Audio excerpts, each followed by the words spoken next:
question.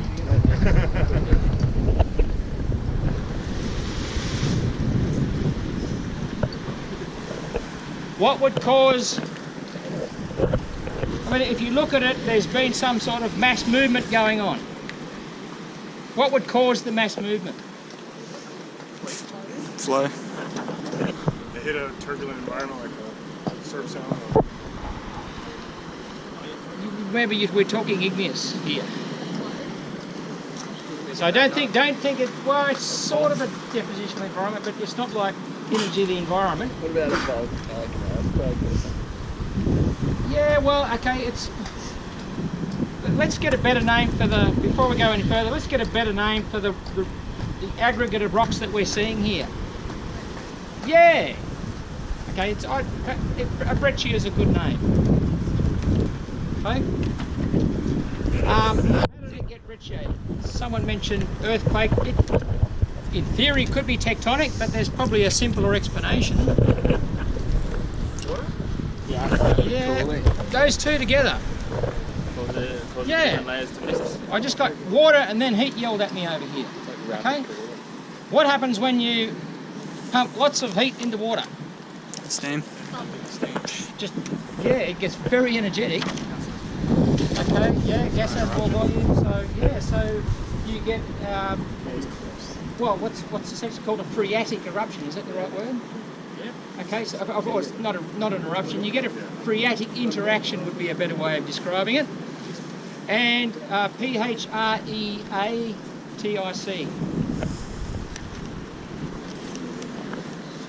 Okay, so you've got lots of steam and probably vapour as well.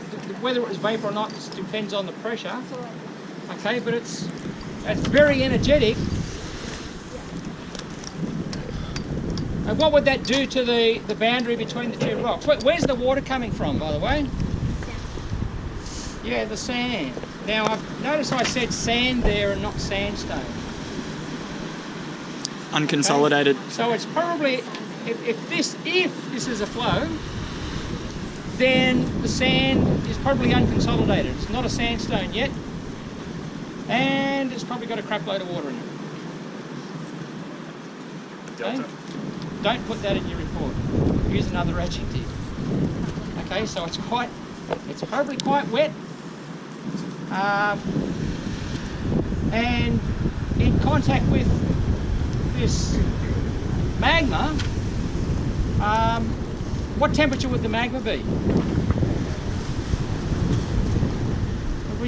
What do you remember of magma temperatures from last year? We had two broad contrasting things. We had basaltic magmas and we had granitic magmas. Between 2,500 and 5,000. Oh, that's getting a bit harsh. Maybe that's Fahrenheit.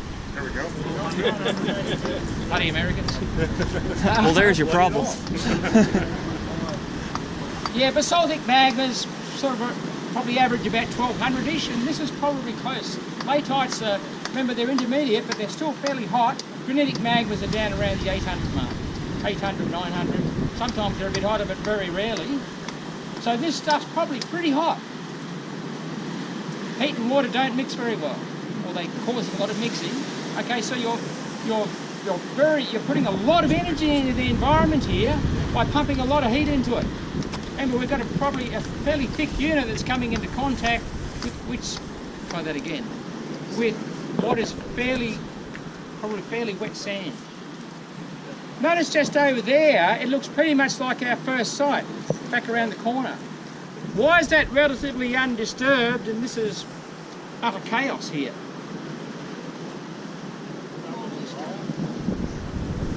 Yeah, well, yeah, probably just difference in moisture levels.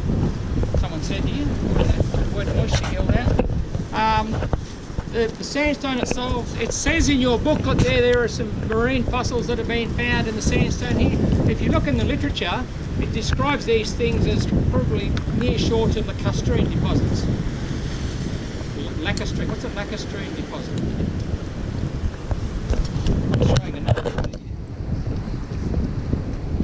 It almost sounds like what it is. Yeah, they're probably a lake deposit. Okay, so it's probably fairly wet. Why the sand was wetter here than over there is probably anyone's guess, you may have been in shallow water here. Okay, and that was outer water over there, so it's less saturated. But in any case, what happens is that this comes down and everything gets instantly a lot of energy pumped into it. The whole contact zone becomes fluidized. If you think about what happens to unconsolidated sediments in an earthquake, now we're talking about seismic energy there, but the whole lot becomes fluidized. The same thing happens when you pump heat into a system like this. There you're generating an increase in volume, but the whole zone becomes fluidized. And it's just a big pot of stuff mixing together. You've got these big chunks of latite, like the piece that I'm standing on, which is probably 5 metres across, sitting down in the sandstone almost. At the same time, you've got bits of sandstone getting injected up into the latite. So it's a very energetic contact. No. Now there's a word for these rocks, and it's in that table that we were looking at before.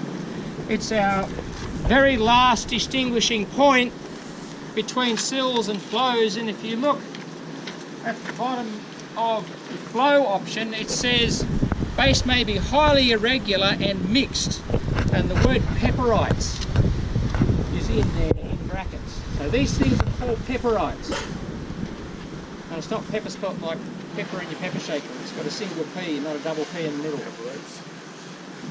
Okay, so the rocks are pepperites. They're getting droned.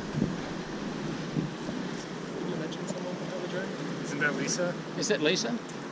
Yeah. She said she's fucking drunk, right?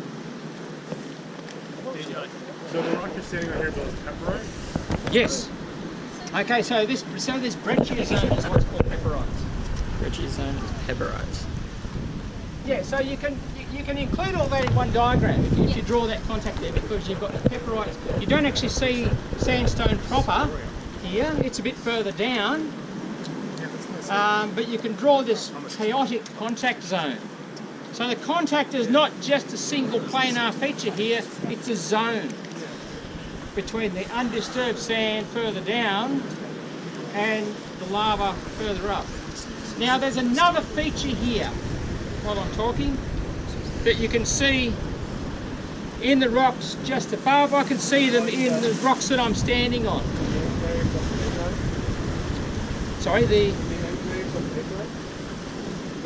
in these blocks of latite here, and you can see it in the latite proper up there as well. What can you see Calcite. other than the calcite? Bubbles. Yeah, there's some nice examples of vesicles here. And if you look closely at the rocks just above the contact, there's lots of vesicles there as well. Is this the thing down here, Bill? This thing next to my foot behind them. Is that what we're looking for?